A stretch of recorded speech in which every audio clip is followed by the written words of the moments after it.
money is introduced into the economy is called the fractional reserve system. That's where money is created by the central bank. It's loaned to commercial banks that you and I can use. They then loan out that money, that's reinvested, and they loan the same money out again. So they can loan the same piece of money out several times and get interest each time.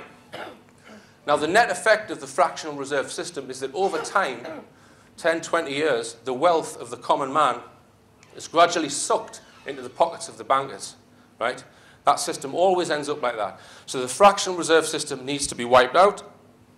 So if you put your pound in the bank, it stays in the bank. They can't re-lend it. If you want a loan, you get it centrally from the government. That's the second thing that needs to change. And the third thing is that usury, the charging of interest on loans, needs to be made illegal. So if you need a loan, you get it from the government interest-free, possibly with an arrangement fee. Now, if you do those three things, you can immediately wipe out inflation. Then you wouldn't need to put your money in a bank because your pound will be worth the same as what it is now in 40 years' time. Those three things would make that playing field like that. But I can guarantee not one person will discuss this on TV because the playing field like this suits the people who are pulling these strings. Now, a lot of people ask me, they say, Richard, will you cover fluoride in water? I mean, maybe this water here has got fluoride in it. Aspartame in fizzy drinks. These are all huge worries because there's no doubt there are massive risks to your mental state if you're drinking fluoridated water. But it's an area that I've steered clear from because I don't feel that I'm qualified, but I've realized that there is huge conspiracy in the pharmaceutical industry. For example, pharmaceutical industries, it's not in their interest to cure anyone, people who are making drugs. It's in their interest to keep people ill and keep them on a drug where they're getting paid for. Something needs to change with that. They need to be rewarded for getting people off drugs and making them well. So, but as I say, I've steered clear of that area. It's just such a massive area, health, and I wish other people would cover it in shows like mine. If I could fund it, I would produce another show like mine, focusing purely on health. Okay, now, in the military. Obviously, the military is used by these oligarchs to expand their empire, to march towards this world government. And we're seeing this now in the Middle East. And I have no doubt the focus, once they've got control of the Middle East and they've got all their bases in there and they've got countries which are subservient to them, they will then move on to the Far East. I've no doubt of that. And the military, over the last 10 years, have increasingly used these are unmanned drones. They're bombing the shit out of Pakistan with them. I don't know why. I don't know what Pakistan's done, but they are. They're killing hundreds of innocent villages with these unmanned drones. And they're controlled by people thousands of miles away, sitting in an airbase, drinking hot cups of coffee, and they go and have their dinner, and then they go and kill another village. It's absolutely crazy. But they're trying to bring in legislation to put these drones in our skies. And the excuse that they're using is that we need it for CCTV security. They're going to try and pass that. And our prostitutes in suits will vote for it. And obviously the military have, I'm convinced they have, covert technology that they used on 9/11, such as directed energy weapons. And it's anyone's guess as to what other technology that they're hiding. Okay. Now, on to one of the main areas I'm going to talk about, which is the media. And of course, the media massively controls people's minds. Now, there are a number of methods that our media currently uses to trick people and to make it's perception management, essentially, make you think what they want them to think. One of the things that they use, I call it a phony bone of contention. So what this is they have a story that they create contention over. So there's an argument over something. And in the subtext of that story is a flawed assumption, which you automatically accept. I'll give you an example. This story here. Betrayal of a 7/7 bomb victim. Born to British parents, married to a British housewife. This was in the Daily Mail the other day. A symbol of British courage, so why is he now facing deportation? So inside the paper there's a picture of this guy who was a victim of the London bombings with a bandage on his head and he's got blood on his face. And for some reason, I don't know what the reason is, they're deporting him for something. So it's trying to get you emotionally involved in this argument to say, isn't that terrible? He was a victim of 7/7 and we're deporting him, it's terrible. But what is the subtext of that story? The subtext of that story is 7/7 bombings were carried out by terrorists. So you accept that automatically if you get involved in that argument. So they do this very cleverly. They've probably just searched for that story, or find someone who's having a hard time who was involved in 7/7 and put it on the front page. And then we can subconsciously remind people that 7/7 was a real event and it was carried out by terrorists, without having to mention that specifically. There was a great one the other day. Anyone see the story about the Queen supposedly talking about Abu Hamza? So the argument with that was, ooh, should the Queen be talking about Abu Hamza? Or should the person have written the story or eavesdropped on her? When you're getting involved in that argument, what are you doing? You're accepting the fact that Abu Hamza is a dangerous terrorist. Now, Abu Hamza was very good pals with Rashid Aswat. You don't know who he was? He's an MI6 agent. Now, it wouldn't surprise me if Abu Hamza is as well, or some kind of controlled entity. But by having that argument with the Queen, you automatically accept. There was another one in the story in the press the other day. It was suicide bombers. Now, I'm very, very skeptical. Whenever they say there's a suicide bomber, I say, well, show me his leg and I'll believe it's a suicide bomber. Or show me his mother crying her eyes out. They never do, okay? And they were arguing over, someone said, oh, there was a teenager. It's terrible that they're so young. And then someone else says, no, he was 28 or something. So they're having an argument over how old the suicide bomber was. So what does your brain do when they're having that argument? It immediately goes, well, of course there's a suicide bomber. It's the phony bone of contention. And they do this all the time in the news. And this headline here, I actually think, I could be wrong here, but I think there's a possible subliminal in that headline. I'm just going to show you it. Bomb victim Kate. There's been several of these. A lot of them about Harry. You know, so this story on the right with Kate is completely unrelated to the 7/7 story, but they align the text with the person. So your eye, that goes into your subconscious. I don't know why they would want to put that there. I think they're possibly planning some false flag thing involving the royals so that William can then be catapulted. No, I'm not saying they're going to kill anyone, but it's some fake event which will catapult William to the position of king. Okay. The other thing that they do is what's called a media hit piece. So they can choose any person and make that person look like a prick if they want to. All right? So I've given an example here. Who do you think is probably the most honest, decent person in the UK? Anyone give me a name? Someone who you would never think anyone would write a negative story about. Yeah. Say again? Who? Oh, Muad'Dib. Okay. Anyone else? Nick Pope. Nick Pope. Okay, well, I'll tell you who I've chosen, right? I'll tell you who I've chosen. How about Bobby Charlton? Okay? So I thought, well, he's considered, you know, he's never done anything wrong. He's won the World Cup and all of this. Could you write a hit piece on Bobby Charlton? It was really easy. I'm going to read it out. Aging ex-soccer player Bobby Charlton, 74, born in the northeast Pitt village to a family of peasant coal miners, is well known for his incomprehensible Geordie accent. Having left his favourite pastime as a footballer at the age of 35, he hasn't done a day's work in his life. Although some would question whether football can be considered work in the first place. He tried football management in 1973 with part-timers Preston North End, who were soon relegated. So poor was his record there, the following season he made himself player manager, thinking he could sort out their problems on the pitch by reinstating his now ageing legs. The following season he left, realising that he couldn't manage a child's Christmas party, never mind a football team. Totally unemployable and desperate, but wanting to continue to exploit football for money, he went begging back to the hugely rich Manchester United, where they took pity on him and made him a director. A director of what, though, is not known, with him having so little to offer the club, although he seems to do well as a director of nothing, with his 5-bedroom detached house and top-of-the-range 30-grand Jag. Last year, Charlton was voted the 4th greatest Manchester United player of all time. But that's hardly an achievement when you consider the top 3 were adulterer Ryan Giggs, alcoholic George Best, and karate kick madman Eric Cantona. Charlton has distanced himself from his wayward blood sport brother Jack, who enjoys killing wild animals on a regular basis and was known for hacking players and occasionally breaking their legs.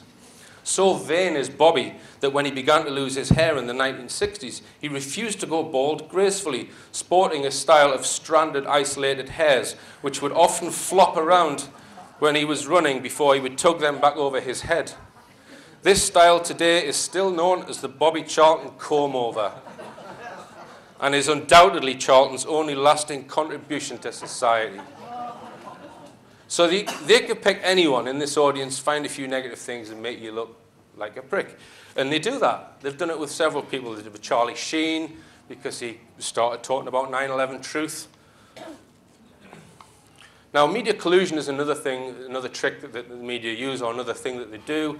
And you can verify this just by going into any news agents and looking at the titles, that they are all colluded. They're all singing from the same hymn sheet. You've just got to read them. There is no alternative view.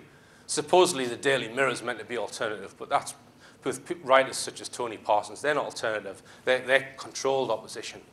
And this can be demonstrated by this next clip. And the Daily Mail has a picture which sums up the feelings of many Libyans. He tore the head off a bust and then put some shoes on top of him, stamping on the bust of the tyrant's head, "We'll get him." And Express choose to focus on the public sector's big pay boost. Let's just take you live to Tripoli. I want to show you some pictures there. This is people in Tripoli in the centre. I think it's Green Square, renamed Martyr Square, call it, choose your name. Officially, really. I suppose, Yes, still Green Square, but renamed by those. But as you can see, a huge throng of people now turning out. We spoke very briefly to Schwab this morning, who described the scenes of jubilation and celebration, saying it was a very good day. More on that after 7 o'clock. Now, back here in the studio, Sam. Okay, so that footage was actually in India, okay? So obviously either there were no celebrations in Martyr Square or the BBC couldn't be bothered to go there, one or the other. But the point I want to make is, why didn't ITV, Channel 4, Channel 5, all of the other channels jump on that and have that on their main news or their satirical comedy programmes to take the piss out of that? I only read about that in the alternative media. So why aren't they doing that? Surely they would. They're supposed to be in competition for news, so they would exploit that, surely. But they didn't. And that's because they're all singing from the same hymn sheet. And if you were to expose that, it damages their official line, which is that Gaddafi is evil and needed to be gotten rid of. I've got another example here. Again, it's about Libya. Just look at this. This is a documentary which went out on ITV about Gaddafi and his supposed arms. We lost many good officers, many soldiers, because of this. Gaddafi's weapons had upped the ante. We were forced off the roads, which then slowed down our progress, which is why we eventually had to travel by helicopter. As always with counter-terrorism, there are technical changes which take place, and you have to go through that sort of technical business, each side trying to outdo the other, technically. Yeah, technically. With Gaddafi's heavy machine guns, it was possible to shoot down a helicopter, as the terrorists' own footage of 1988 shows. Okay, anyone know what's wrong with this? Anyone know what's wrong with that? Say again? IRA. Well, it's got IRA written on it, yeah. It's from a video game. It's from a video game. It's actually somebody filming their TV screen of a video game. That's not a real tank or anything, okay? This was what the security forces feared most. It may have been a lucky hit, but for the army, so the helicopters, it's a video game. Was enough. No one died in this attack. Sure, no one died in this this attack. There were many other deadly arms to fear. They introduced a whole new class of weapons in terms of safe-firing mortars. Yeah, I've got the bullshit button. Bullshit detected. Take precaution. So, the point I'm making is not the fact that they've screwed up with that clip. The point is, why didn't all the other channels have that? Why wasn't it on the Radio 4 satirical program? Oh no, they didn't want to expose that because it undermines their bogus story that Gaddafi was some kind of threat. And he had nothing to do with the aeroplane incident at Lockerbie. That's a whole other can of worms. Now, media blindness. If a story, a big story comes up that would hugely undermine, again, their agenda, they just put the blinkers on, they completely ignore it. And I'm going to draw an analogy here just to explain this. I apologize in advance for putting obscene pictures up on the screen. Let's just say Nick Clegg, he decides to recruit some bodyguards. So he gets 3 bodyguards, and one day he says to them, I'd like you to murder the chief of the Metropolitan Police, please. And the bodyguards say, hang on, we're supposed to be your bodyguards, we don't do murders. And he says, well, look, if you don't do it, I'm going to kill your family, but I'll pay you for it. So they do it. They murder this chief of police. Then he asks them to murder the Foreign Office minister. Then he asks them to murder a health minister and various other people. He says, will you now blow up the police station? And they go and do it. They do all of this dirty work, okay? And then the British government find out about it, okay? So they issue an arrest warrant for Clegg. So Clegg jumps on a plane and he goes up to Scotland. And the Scottish government say, no, we're not handing him over because this is just it's just political football. We're not going to hand him over. Okay? Now here's a question. If that actually happened, should that be on the news? You would imagine so, wouldn't you? That should be on the news. It should be the major news story. In fact, it should be the major news story in every country, without a doubt. I'm going to tell you, this allegedly happened. This happened. Not in the UK, in Iraq. This is Tariq al-Hashimi, the Deputy Prime Minister of Iraq, or was, and in December 2011, last year, his 3 bodyguards all gave detailed confessions, the fact that Tariq al-Hashimi was ordering them to go around, and they actually describe in detail the people who they shot and the bombs that they've planted underneath cars, etc. Okay? Now, that's barely been on our news, certainly not been on TV news. If you dig around on the BBC website, you might find reference to it. And al-Hashimi, I mean, look at this is in the Iraqi Interior Ministry. This is the administration that the West put in place. And this is them issuing the arrest warrant. Where's the BBC microphone? Where's the CNN microphone? They completely ignored this story. And they said, in the American media, they said, oh, these very, very grainy confession videos. Now, I tried to look at these confession videos, okay, and I couldn't actually find English translations of them. So I actually downloaded the whole thing from the internet and I took it to a friend of mine who's an Iraqi, and I've got him to translate the whole thing. I've actually got it here. I'll probably not play all of it, but this is a translation of some of it. The first time officially sent for me to do work for him in 2009. His office was in the palace, the presidential palace. And when he sent for me, he said, I'm going to ask you to do an important task. And this important task is dangerous. And the only reason I sent for you because you're one of the loyal ones to me and I can trust you. He said, whatever I'm going to ask you to do, I want you to do it, to carry it out. Because you're important to me, and in the same times, your family and the people around you are very important to you as well. He said, I took that as more or less like as a threat, where if I don't carry out what I was asked to do, thing could happen to my family. He said, I understood what he meant, and I said, yes, sir, I'll do whatever you want. He said, we're going to give you a parcel which contains explosive, and we want you to plant it in one of the squares in Baghdad, in the Mawani Square. And he said, parcel? He said, yes, which contains explosive. And he said, well, this is not our job. Our job is bodyguard to protect him. And Ahmed Qahtan, the secretary, said, look, you're a bodyguard. If you die with him, you die with him. If you prepare to save him, you'll die with him. So whatever he asks you, if he asks you to die, you'll die. Whatever we ask you, you'll obey orders and you'll do it. He said, now I've told you, now we cannot go back because now you know what we want you to do. You cannot go back. Your destiny is with us. You go to the deputy's house, which he has a house empty. Just she's got security there, and you collect the parcel from there. And he said they use the house basically to store ammunition and explosive. You go and collect the parcel from there, and I'll give you all the details tomorrow on what to do with basically the parcel. The target was the general manager of the health. That's the target. They tried to assassinate the general manager of the health service for the east side of Baghdad, which is called Dar Safa. He said we waited in that area until the cars or the convoy for the general manager to pass. Then we managed to detonate the explosive by remote control. The next day, the Deputy Prime Minister sent for us, and he said, we shook our hand. He said, thank you very much, you've done a great job, fantastic. And as on the way out, he gave us an envelope to say, this is present from me, That's nothing to do with his wage. He said, just share it amongst your group of people. He said, when I come out, I've opened the envelope, was $3,000. This is the first operation we carried out for Tariq al-Hashimi, and that was carried out in 2009.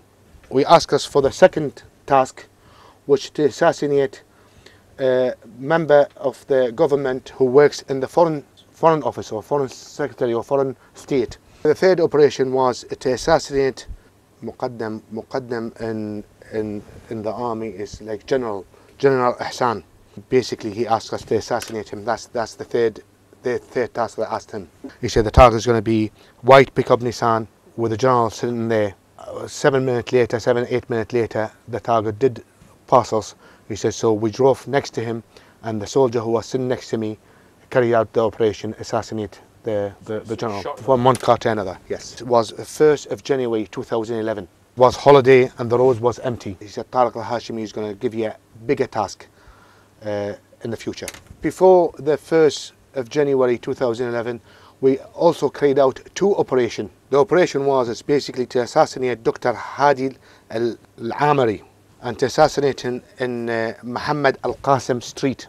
We detonate the car basically by remote control with that person in. Now in April 2011, they carried out operation to assassinate. We drove next to him and basically we shot him from the car. After that, we carried out another operation to eliminate police, traffic police. And that happened in the Nasur Square. After we seen him in there, he said we assassinate him by the silencer, by using the silencer gun. Was one particular, well, high up in the police, and in the traffic police. Another incident what happened in 2009, December. Another traffic police with his wife. That's in Sayyid al-Hadid. He said we followed him in the car and basically we assassinate him and his wife. Yeah. He's talking about another incident to plant explosive bomb in area called Bab al-Sharji. It's basically to plant a bomb in that area to blow up convoy for the army, belong to the army. They planted a bomb next to the Hummer who was parked next to the door. I pressed the button, the remote button, to blow up the Hummer. This has happened in May 2010. Now is another task they're going to carry out in the Dora area. He said when we got there, the target was the police station, and in front of the police station was a block of concrete, and on the block of concrete there was chains. I've hung the parcel next to that. He said the parcel was quite big because wanted to cause maximum damage, and it was a police car. 3 people lost their life through this because explosive was so intense and so big it caused maximum damage. When they left the police station, we blew that up instead. Personally, I was trapped. I'm a captain in the army. I was basically stuck and trapped in that operation. Tariq al-Hashimi has destroyed my life. I wanted to go higher and higher in the army, and basically I got trapped in his undoing. He destroyed my family as well. Basically, I was threatened, you either work with us hand in hand or we'll finish you and finish your family as well. Yeah, al-Hashimi really, I think, is a puppet of the Americans. He's got links with the Council on Foreign Relations, and I think in 2006 he met with Bush, where it was mentioned in the media that they discussed ways that they could deal with the more extreme elements of the new Iraqi government, i.e. people who were loyal to Muqtada al-Sadr, I think it was. So he's currently in exile in Turkey, and they've actually had a trial in Iraq, and they've given him the death sentence. But he's had in Turkey, the Turkish government are protecting him. And he's saying, oh, it's a kangaroo court, blah, blah, blah. But there's 3 people giving identical testimonies to that. And this is what our media are reporting. If you go on the Guardian website and other websites, they'll say, he claims it's a kangaroo court. So they're kind of siding with him. But why they're doing that? The reason why they're doing that is because they don't want you to know that certain people who are being murdered in Baghdad by bombs